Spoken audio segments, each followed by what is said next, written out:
আসসালামু আলাইকুম দর্শক, স্বাগতম জানাচ্ছি আর্তুগুল গাজী বাংলা সিজন 4-এর 83তম পর্বে। গত পর্বে আমরা আর্তুগুল ও কমান্ডার নয়নের সিপাহীদের সাথে ব্লেজিক কেল্লার সিপাহীদের লড়াই শুরু হতে দেখেছি। লড়াইয়ের মধ্যে কেল্লার এক সিপাহী কমান্ডার নয়নকে পিছন থেকে আক্রমণ করতে আসলে আর্তুগুল নয়নের জীবন বাঁচায়। এটা দেখে কমান্ডার নয়ন আর্তুগুলের উপর আনন্দিত হয়ে যায়। এদিকে বামসিকে তীর খেয়ে মাটিতে লুটিয়ে পড়ে থাকতে দেখা যায়। বামসি আর্তুগুল ও তুর্গুতকে উদ্দেশ্য করে বলে, আমি ঠিক আছি। এরপর বামসি মাটিতে শুয়ে থেকে মনে মনে বলতে থাকে, লড়াইয়ের ময়দানে আহত হয়ে পড়ে থাকার চেয়ে ভালো হবে নিজের শেষ রক্তবিন্দু থাকা পর্যন্ত লড়াই করতে থাকা। অতপর বামসি হিম্মত করে শোয়া থেকে উঠে তার জোড়া তলোয়ার নিয়ে লড়াই শুরু করে। এরপর লড়াইয়ের এক পর্যায়ে ব্লেজিক কেল্লার কমান্ডার রোমানুস অবস্থা বেগতিক দেখে পালিয়ে যেতে শুরু করে। এটা দেখে রোমানুসকে ধরার জন্য কমান্ডার নয়ন তার পিছনে দৌড়াতে শুরু করে। এদিকে কেল্লার সকল সিপাহীরা মারা যাওয়ার পর আহত বামসি মাটিতে লুটিয়ে পড়ে। এটা দেখে আর্তুগুল ও তার বাকি সিপাহীরা সবাই বামসির কাছে চলে আসে। অন্যদিকে জঙ্গলে কমান্ডার নয়ন পালাতে থাকা রোমানুসের সামনে এসে উপস্থিত হয়। নয়ন বলে, তোমার এভাবে যুদ্ধের ময়দান থেকে পালিয়ে যাওয়া শোভা পাচ্ছে না। রোমানুস নয়নকে বলে, আমাকে ছেড়ে দিয়ে তুমি ব্লেজিক কেল্লায় এসে যা চাইবে তাই পাবে। এটা শুনে নয়ন তাকে বলে, ঠিক আছে। কিন্তু এরপর নয়ন রোমানুসকে আঘাত করে মাটিতে ফেলে দিয়ে তাকে বলে, সেটা ঠিক আছে, তবে এখন আমার তোমার মাথা চাই, কেননা এই মুহূর্তে তোমার মাথা কেটে আমি আনন্দ পাব। অন্যদিকে আহত বামসি আর্তুগুলকে উদ্দেশ্য করে বলে, যুদ্ধের ময়দানে এভাবে মাটিতে পড়ে থাকলে আমার কাছে অনেক আফসোস লাগতো। এরপর আর্তুগুল সিপাহী আব্দুর রহমানকে আদেশ দিয়ে বলে, শীঘ্রই করো, বামসিকে কারওয়ান সারাইয়ে নিয়ে যেতে হবে। এমন সময় দেখা যায় কমান্ডার নয়ন রোমানুসের গলায় তলোয়ার ধরে তাকে সেখানে নিয়ে আসে। নয়ন রোমানুসের শিরচ্ছেদ করতে গেলে তুর্গুত তাকে বাধা দিয়ে বলে, এর শিরচ্ছেদ করার অধিকার তোমার নেই, কেননা এই শয়তান আমাদের সাথে চুক্তি ভঙ্গ করেছে।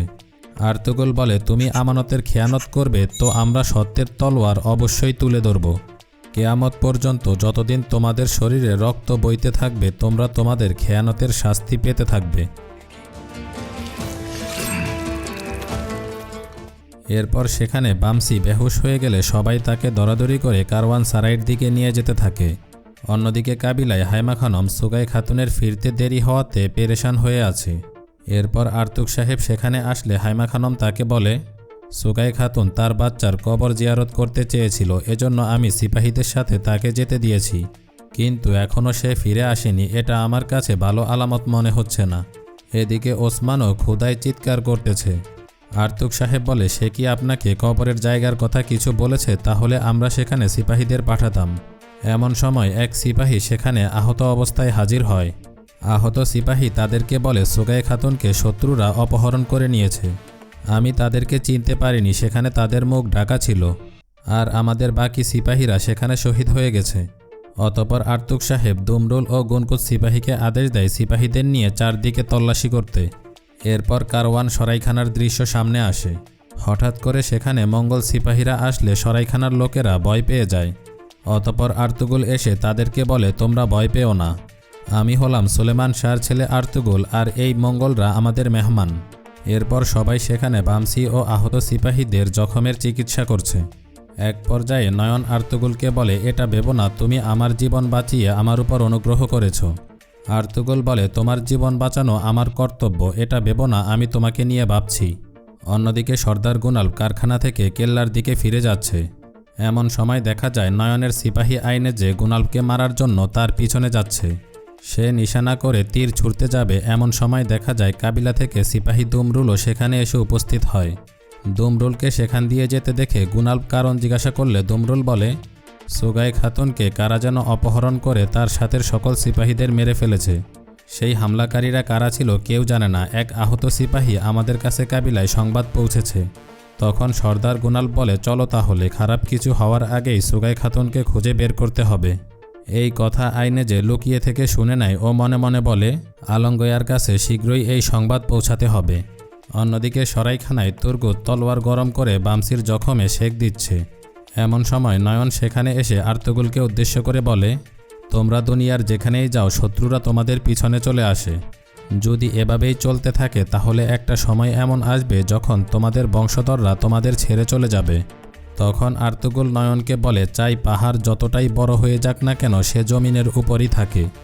এখন আল্লাহর অশেষ রহমত যে আমরা সকল বিপদকে মোকাবেলা কিভাবে করতে হয় তা জানি। নয়ন বলে, তা ঠিক আছে, কিন্তু তুমি যদি ওদাই খানের অনুসরণ করো তাহলে শুধু নেকিয়া না, পুরো কুস্তুক দুনিয়া তোমাদের হয়ে যাবে। আর্তুগুল বলে, তোমার কি মনে হয় আমি সেই লোক যে ওদাই খানের অনুসরণ করব? নয়ন বলে, তোমার রাজত্ব ও তোমার বংশধরদের কাছে খুব অল্প সময় রয়েছে। তোমাদের মাথা শীঘ্রই জমিনে দাফন হতে যাচ্ছে। তোমাদের এই অবস্থা দেখে অনেক জমিদার তোমাদের উপর আক্রমণ করতে আসবে। তুমি গতকাল জয়ী হয়েছ, আজও জয়ী হয়েছ, কিন্তু আগামীকাল কি হবে তা কেউ জানে না। না তুমি পালাতে পারবে আর না তোমার কাছে কোনো জায়গা থাকবে। আর্তুগুল বলে, আমরা যে শত্রুদের থেকে নির্ভয় তা এতদিনেও তুমি বুঝতে পারোনি।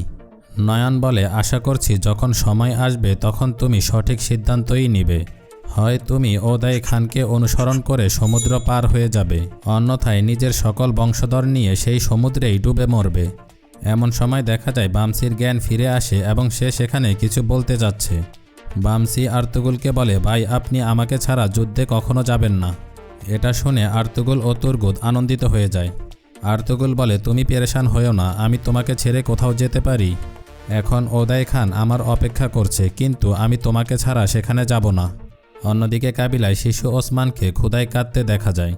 হাইমা খানম বলে, হে আল্লাহ, আপনি আমাদের সাহায্য করুন, শীঘ্রই সুগাই খাতুনকে কাবিলায় ফিরে আসতে সাহায্য করুন। এমন সময় আলমিলা খাতুন সেখানে এসে উপস্থিত হয় ও হাইমা খানমকে বলে, ঘটনা শুনে আমাদের অনেক আফসোস হয়েছে, এখন আপনি অনুমতি দিলে আমরা সাহায্য করতে চাই। হাইমা খানম বলে, সিপাহীরা তাদের পিছনে গিয়েছে, তোমরা চিন্তিত হও না। আলমিলা বলে, আমার ভাই আইনে যে সবচেয়ে সেরা তীরন্দাজ, সে শীঘ্রই তাদেরকে খুঁজে পেতে সাহায্য করবে। এখন আপনার অনুমতি হলে আমরাও সিপাহীদের সাথে যুক্ত হতে চাই। ওসমানকে এভাবে কাঁদতে দেখে আমরা বসে থাকতে পারি না। আলমিলা খাতুন চলে যাওয়ার পর ওসমানের কান্না দেখে হাইমা খানম আল জিজেককে বলে, ওসমানকে যেই মহিলা সর্বপ্রথম দুধ পান করিয়েছিল তাকে খবর দাও, তাকে এই পরিস্থিতির কথা ভালোভাবে বুঝিয়ে বলবে। এদিকে তাঁবু থেকে বের হয়ে আলমিলা তার সাথীদের বলে, সর্দার গুনালবের সন্দেহ দূর করতে হলে এর চেয়ে ভালো সুযোগ আর আমাদের আসবে না। যেভাবেই হোক সুগাই খাতুনকে তাদের হাত থেকে বাঁচাতেই হবে। আইনে যে বলে, তুমি চিন্তা করো না, পাহাড় হোক কিংবা রাস্তা, এমনকি গাছের শিকড়ও আমার থেকে লুকিয়ে থাকতে পারে না। যদি আমরা ওই মহিলাকে বাঁচিয়ে আনতে পারি তাহলে হাইমা খানমের কাছে তোমার সম্মান বেড়ে যাবে। আলমিলা বলে, তাহলে এখন প্রমাণ করে দেখাও নিজের যোগ্যতা, তাহলে সর্দার গুনালবের সন্দেহ চলে যাবে আর তাকে মারতে হবে না। কিন্তু এরপরও যদি সে না বোঝে তখন তাকে শেষ করে ফেলব। অন্যদিকে গুন্দুজ তার ছোট ভাই সাফজিকে খাবার খাওয়াচ্ছে ও তার সাথে গল্প করছে।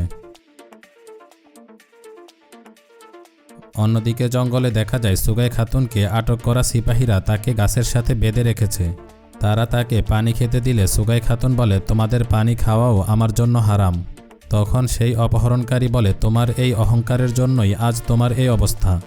নিজের শ্বশুরের কথা না শোনাতে আজ তোমার এই পরিণতি। সুগাই খাতুন বলে, আমার সন্তানের মৃত্যুর জন্য তোমরা দায়ী, তোমাদের ওই মুখে আমার সন্তানের নামও নিবে না তোমরা। সিপাহী বলে, তুমি হলে খরজম সর্দারের ছেলের বউ, খরজম সর্দারের আদেশ না মানার শাস্তি হলো শুধুমাত্র মৃত্যু।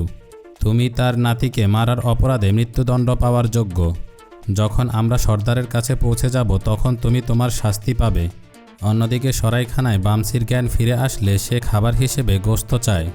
এটা শুনে আর্তুগুল ও তুর্গুদ আনন্দিত হয়ে বামসিকে বলে, তুমি চিন্তিত হও না, আমরা সরাইখানার লোকেদের বলে দিয়েছি তোমার জন্য গোশত নিয়ে আসতে।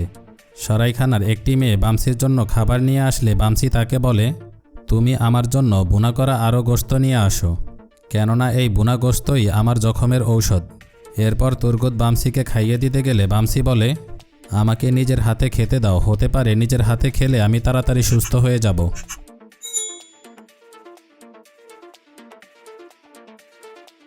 এরপর সেখানে তুর্গুদ আর্তুগুলকে নয়নের দিকে ইশারা করে বলে, মনে হচ্ছে নয়নের মতলব অন্য কিছু। তখন আর্তুগুল হেসে বলে, এ আমাকে ওদাই খানের অনুসারী বানাতে চায়। ওদাই খান আনাতোলিয়াকে শান্তিতে থাকতে দিবে না। নয়নের আমাকে দেওয়া এই পরামর্শ নিশ্চয়ই ওদাই খানের আদেশ। আর এর দ্বারা এটা স্পষ্ট যে এই প্রস্তাব সে সকল তুর্ক কাবিলার সর্দারদের কাছে পৌঁছাবে। আমাদের সুলতান মঙ্গলদের কারণে অনেক পেরেশানির মধ্যে রয়েছে, এজন্য তিনি আমাকে প্রতিনিধি হিসাবে ওদাই খানের কাছে পাঠিয়েছেন।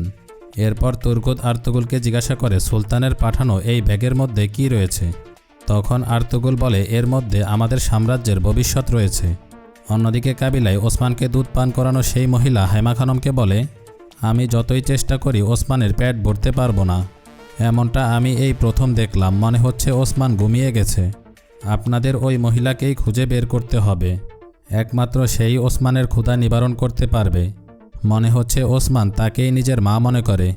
অন্যদিকে সর্দার গুনালব ও আর্তুগুলের বাকি সিপাহীরা সুগাই খাতুনকে জঙ্গলে খুঁজে যাচ্ছে। এক পর্যায়ে সর্দার গুনালব একটি রুমাল খুঁজে পায় ও সিপাহীদের বলে, নিশ্চয়ই এটা সুগাই খাতুনের রুমাল হবে। এরপর তারা নিশানা দেখে সেই দিকে যাওয়া শুরু করে। এদিকে সুগাই খাতুনকে আটক করা সিপাহীদের মধ্যে থেকে একজন এসে বলে, চলো সবাই, আমাদের রওনা করার সময় চলে এসেছে। এমন সময় সর্দার গুনাল সিপাহীদের নিয়ে সেখানে পৌঁছে যায় ও উভয় পক্ষের সিপাহীদের মধ্যে লড়াই শুরু হয়। শত্রুদের এক সিপাহী সুগাই খাতুনের গলায় তলোয়ার ধরলে এমন সময় আইনেজে ও আলমিলা সেখানে পৌঁছে যায়। অতঃপর তারাও সেই লড়াইয়ে অংশগ্রহণ করে।